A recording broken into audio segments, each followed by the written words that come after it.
In February 1959, 9 experienced hikers vanished into a mountain range so feared by the local Mansi people that they'd named it Kholat Shakhl, the Mountain of the Dead. Weeks later, search teams found their tent, sliced open from the inside, shoes and coats still sitting untouched in the snow. The hikers were outside, in sub-zero temperatures, some in their underwear. What happened over the next several hours would become one of the most disputed mysteries of the 20th century. A case involving radiation, broken ribs with no external bruising, a missing tongue, and a Soviet government that sealed the files for 30 years. This is Hollowhour, and this is the Dyatlov Pass incident.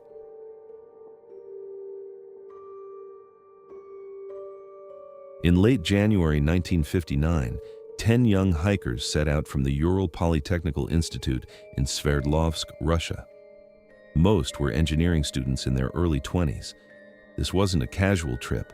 These were seasoned outdoorsmen and women, several holding Grade 2 hiking certifications, working toward Grade 3, the highest level in the Soviet grading system. The group was led by 23-year-old Igor Dyatlov, an experienced hiker and radio engineering student the group trusted completely. The route he'd planned was ambitious, over 300 kilometers through the northern Urals in the dead of winter, cresting the summit of Otter-10 Mountain. One member, Yuri Yudin, turned back early due to knee pain and joint pain. It was a decision that saved his life, and one he reportedly carried guilt over until he died in 2013. The remaining 9 pressed on.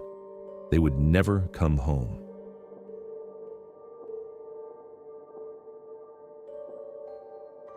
Here's what makes this case so haunting. We have the photos. The hikers documented almost the entire trip themselves.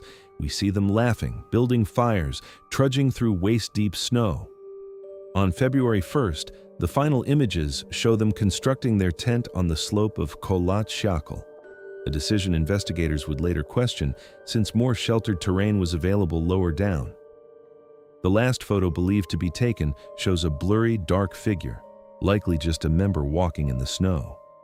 But it's become one of the most scrutinized images in internet mystery culture, endlessly zoomed and speculated over. After February 1st, the trail goes cold, literally. When the group failed to send the expected telegram confirming their safe return by February 12th, no one panicked immediately. Delays were common. But by February 20th, worried relatives forced the university to organize a search.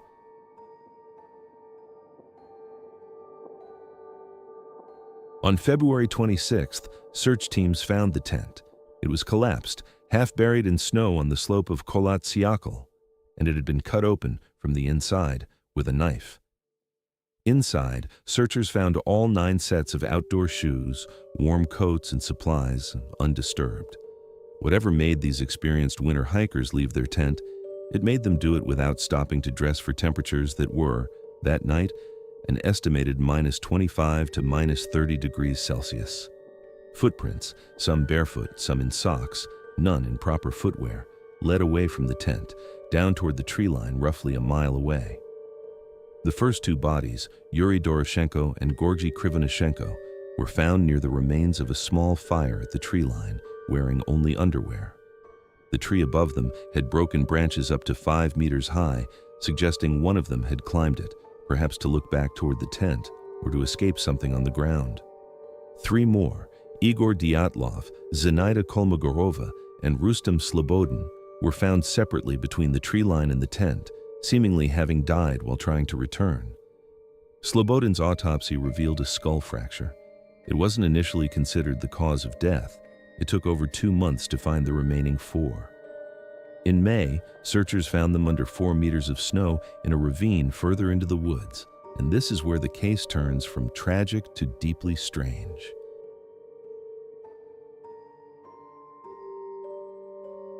Two of the last 4, Lyudmila Dubinina and Semyon Zolotaryov, had severe internal chest trauma.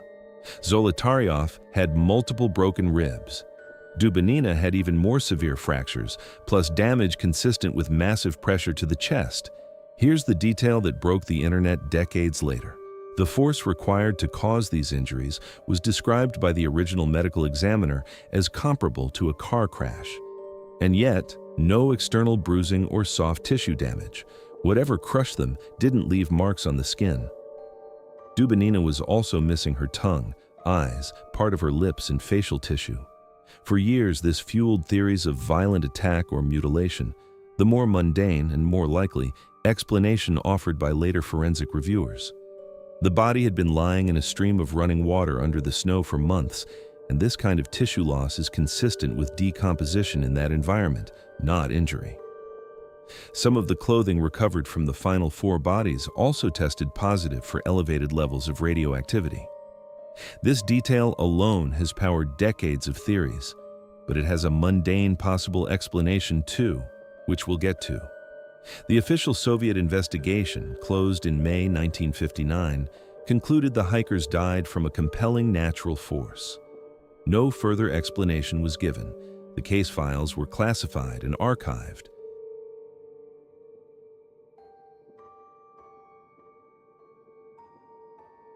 So what actually happened? Let's go through the leading explanations, from the far-fetched to the scientifically grounded. Theory 1. Soviet military cover-up/weapons testing. Given the radioactivity on the clothing and the era's obsession with secrecy, some believe the group stumbled into a military test site or was killed by weapons testing gone wrong, and the government fabricated the natural force verdict to hide it. No hard evidence has ever surfaced to confirm military activity in the immediate area that night, but Soviet secrecy at the time means this theory hasn't been definitively closed either. Theory 2. Mansi attack. Early investigators considered whether the local Mansi people, protective of the sacred mountain, attacked the group. This was largely ruled out. There was no sign of a struggle inside the tent, and no non-hiker footprints in the snow. Theory 3. Yeti or unknown creature. Popularized by tabloids in a 2013 Russian docudrama, this theory has essentially zero physical evidence behind it, but it's become part of the case's pop culture mythology. Theory 4. Infrasound-induced panic. One hypothesis suggests wind moving across the rounded shape of the mountain could have generated infrasound, sound below human hearing range, known to cause feelings of panic, nausea, and dread. The theory suggests this triggered a mass panic that drove the group to flee the tent irrationally. It's compelling, but it doesn't fully explain the crush injuries on 2 of the victims. Theory 5. Avalanche, the leading modern explanation. In 2019, Russian prosecutors reopened the case and, alongside independent researchers, largely endorsed a refined avalanche theory. Here's how it fits the evidence. The hikers cut into the slope to pitch their tent, which, while against best practice, was something Dyatlov's group had reportedly done before without incident. But a delayed slab avalanche, possibly triggered hours after the initial cut into the slope, combined with high winds packing snow above them, could explain a slow-moving, low-visibility snowslide. This kind of avalanche wouldn't have buried the tent dramatically like in the movies. It would have been a heavy compression event, enough to injure people lying down without leaving typical avalanche debris, and small enough that search teams initially didn't recognize it as one. In 2021, a team of Swiss and Russian researchers published simulations in the journal Communications, Earth and Environment modeling exactly this: a slab avalanche capable of causing blunt trauma without leaving obvious surface evidence, especially compounded by the fact several bodies were later found compressed under snow in a ravine, which naturally applies immense pressure. Combine that with the panic of a partial tent collapse in total darkness, hikers cutting their way out rather than searching for the entrance, fleeing barefoot into -30-degree cold, and then dying of hypothermia while trying to build a fire and return. And you get an explanation that, while not universally accepted, accounts for nearly every physical detail without requiring conspiracy or the paranormal. As for the radioactivity, some researchers note that thorium was used in certain camping lantern mantles and canvas treatments of the era, which could explain low-level contamination on gear without anything more sinister.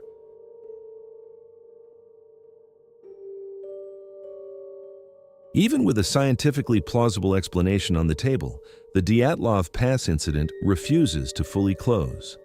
Part of that is cultural. Cold War secrecy bred distrust that persists to this day. Part of it is emotional. The photographs make the victims feel real to us in a way most historical mysteries don't. We watch them laugh around a fire days before they died.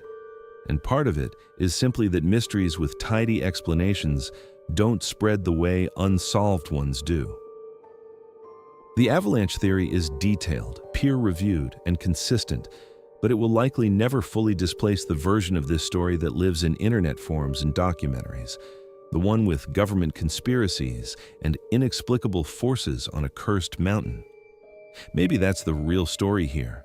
Not what killed 9 hikers on a frozen slope in 1959, but why, over 60 years later, we still need it to be more than an avalanche.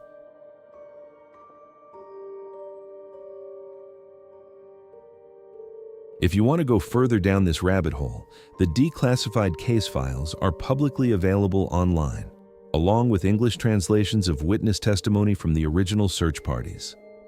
If this is the kind of case you want more of, let me know in the comments which unsolved mystery Hollowhour should cover next. Until then, stay curious.